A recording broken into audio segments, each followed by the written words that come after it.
सभी का अपने study platform R S academy 24 में आज की वीडियो में हम देखेंगे नीति निर्देशक तत्व एवं मूल कर्तव्यों से संबंधित महत्वपूर्ण प्रश्नों को।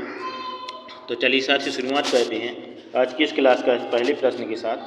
तो पहला प्रश्न है कि नीति निर्देशक तत्व संविधान के किस भाग में उल्लेखित हैं। तो संविधान के भाग 4 अनुच्छेद 36 से 51 तक नीति निर्देशक तत्व सम्मिलित किए गए हैं। भारतीय संविधान में शामिल राज्य की नीति निर्देशक सिद्धांतों का विचार किस देश से लिया गया है। तो आयरलैंड के संविधान से नीति निर्देशक सिद्धांत लिए गए हैं। राज्य की नीति निर्देशक सिद्धांतों को भारतीय संविधान में शामिल किए जाने का उद्देश्य क्या है। तो इसका मुख्य उद्देश्य है कि सामाजिक और आर्थिक प्रजातंत्र को स्थापित करना, लोक कल्याणकारी राज्य की स्थापना करना। नेक्स्ट क्वेश्चन है कि नीति निर्देशक तत्वों की प्रकृति कैसी है। तो नीति निर्देशक तत्वों की प्रकृति सकारात्मक है। भारत सरकार द्वारा आरंभ किए गए राष्ट्रीय सामाजिक सहायता कार्यक्रम भारतीय संविधान के किस उपबंध को पूरा करता है।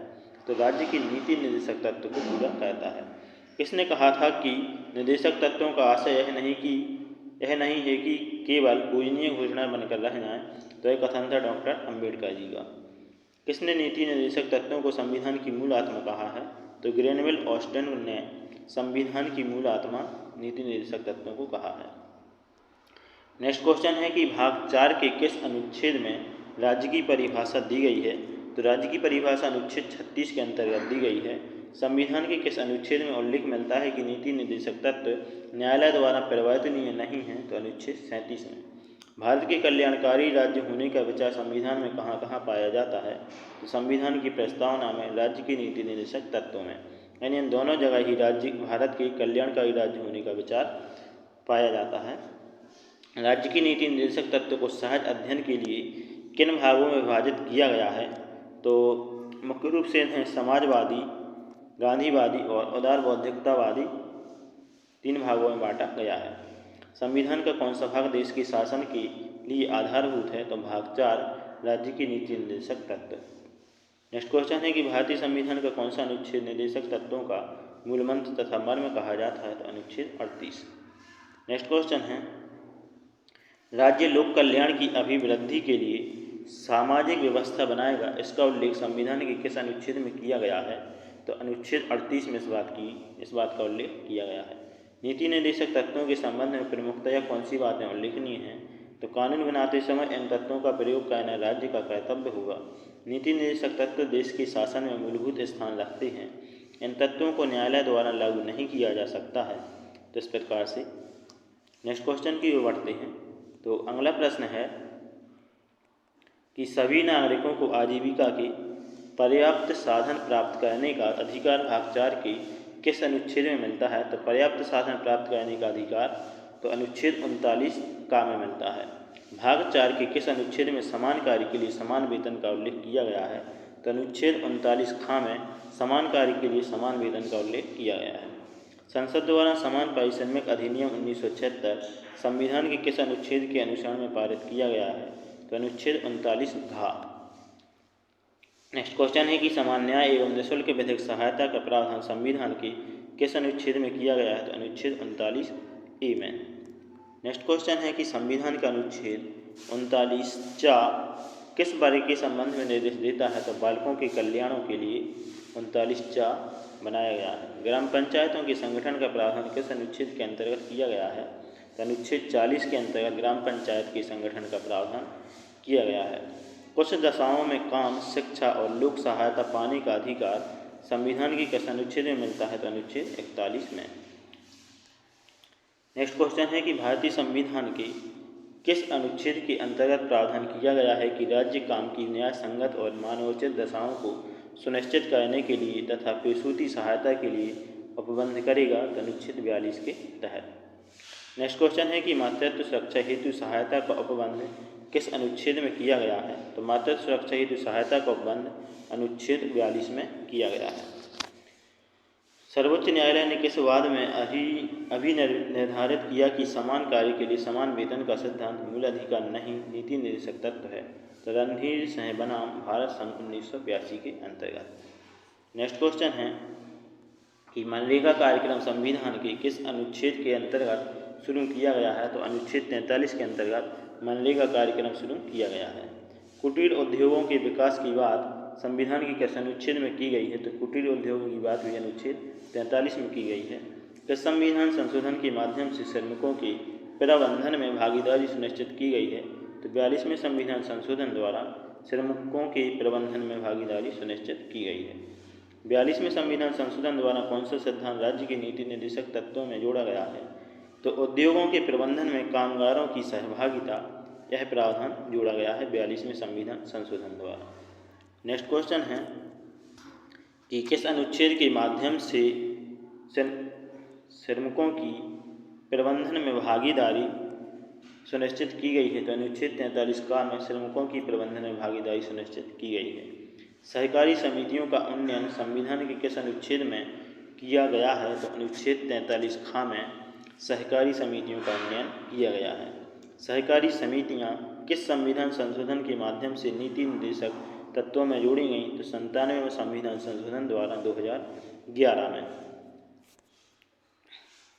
नेक्स्ट क्वेश्चन है, अगले प्रश्न की ओर बढ़ते हैं। अगला प्रश्न है कि किस मामले में सर्वोच्च न्यायालय ने केंद्र सरकार से अनुच्छेद 44 पर नया दृष्टिकोण का आग्रह किया था? तो सरल मुद्गल बनाम भारत संघ 1995 मामले में। नेक्स्ट क्वेश्चन है कि एक समान नागरिक संहिता का प्रावधान किस अनुच्छेद में किया गया है? तो अनुच्छेद 44 में एक समान नागरिक संहिता का प्रावधान किया गया है। नोट, वर्तमान में सिर्फ गोवा राज्य में समान नागरिक संहिता लागू है।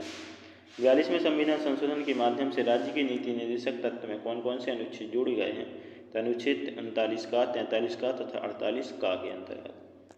नेक्स्ट क्वेश्चन है, किस संविधान संशोधन के माध्यम से अनुच्छेद 48 की भाषा में परिवर्तन किया गया है?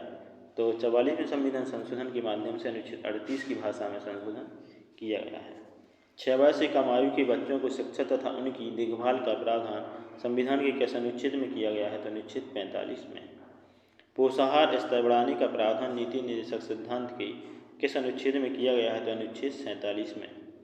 नेक्स्ट क्वेश्चन है कि संविधान के किस अनुच्छेद में प्रावधान मिलता है कि राज्य स्वास्थ्य के लिए हानिकारक मादक द्रव्यों तथा अन्य पदार्थों के सेवन पर प्रतिबंध लगाएगा?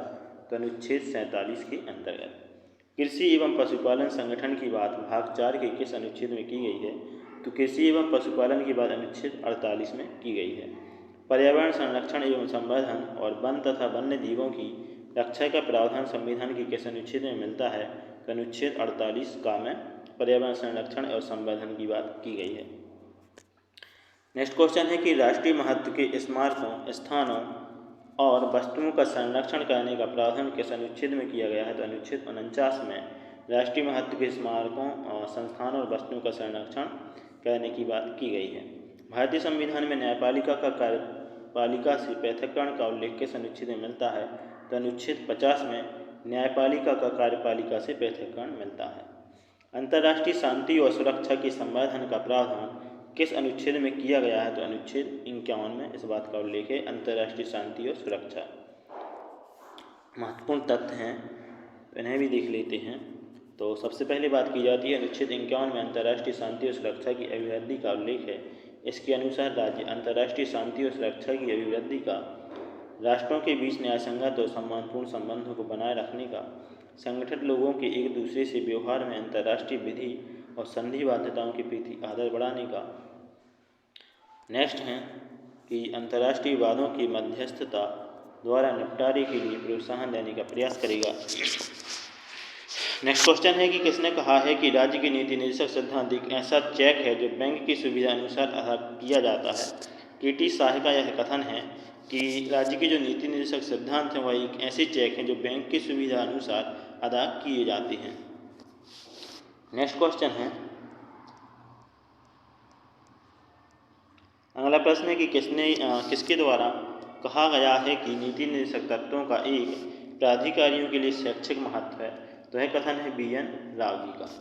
किसने कहा है कि निर्देशक तत्व सामाजिक क्रांति के उद्देश्यों की प्राप्ति के माध्यम है? तो ग्रेनवेल ऑस्टेन का यह कथन है। अनुच्छेद 46 द्वारा राज्य समाज के कमजोर वर्गों के शैक्षिक और आर्थिक हितों को बढ़ावा देना। तो समाज के कमजोर वर्गों के शैक्षिक और आर्थिक हितों को बढ़ावा देने की बात अनुच्छेद 46 में की गई है। अनुच्छेद 47 में पोषाहार स्तर और जीवन स्तर को ऊंचा करने तथा लोक स्वास्थ्य को सुधार करने का राज्य का कर्तव्य है। नेक्स्ट क्वेश्चन है कि किसने नीति निर्देशक तत्वों को लक्ष्य एवं आकांक्षाओं का घोषणा पत्र कहा है? तो लक्ष्य एवं आकांक्षाओं का घोषणा पत्र किसने कहा है? केसी वेयर ने। नेक्स्ट क्वेश्चन है कि किसने नीति निर्देशक तत्वों को कर्मकांडी आकांक्षा कहा है? तो कर्मकांडी आकांक्षा कहा है सर आइवर जेनिंग्स ने। भारतीय संविधान के किस भाग को लागू करने के लिए विधान की आवश्यकता होती है? तो भाग 4 यानी नीति निर्देशक तत्व की।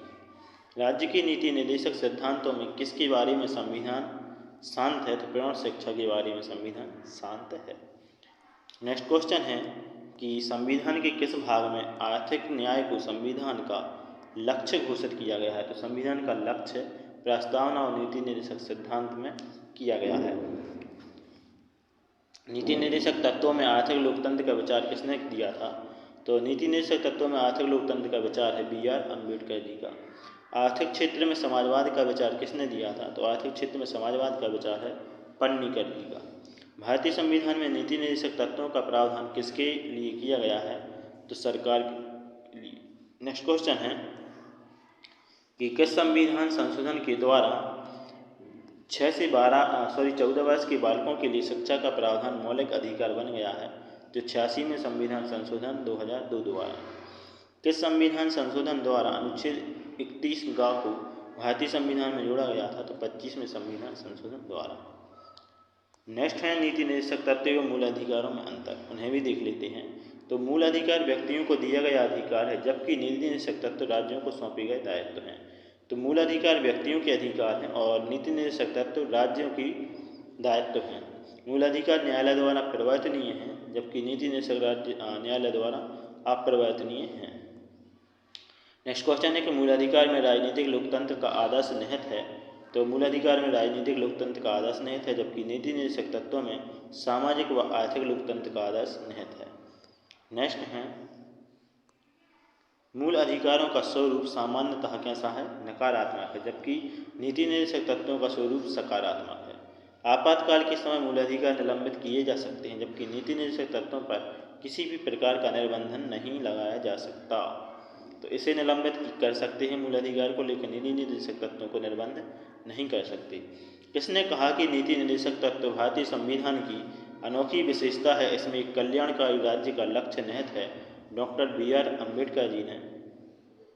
नेक्स्ट क्वेश्चन है कि किस वाद में उच्चतम न्यायालय ने कहा कि नीति निर्देशक तत्व बहुमत की लघु इच्छा के प्रतीक नहीं है, बल्कि राष्ट्रीय तार्किक अनुशीलन के परिणाम है? तो गोपालन बनाम मद्रास राज्य वाद में। तो चलिए साथियों, ये थे हमारे नीति निर्देशक से संबंधित महत्वपूर्ण प्रश्न। आई होप आपको ये प्रश्न बहुत अच्छे लगे होंगे। तो हमारे चैनल RS Academy 24 को सब्सक्राइब करके बेल आइकन को प्रेस कर लें और वीडियो को लाइक कमेंट शेयर कर दें। इसी के साथ जय हिंद, वंदे मातरम।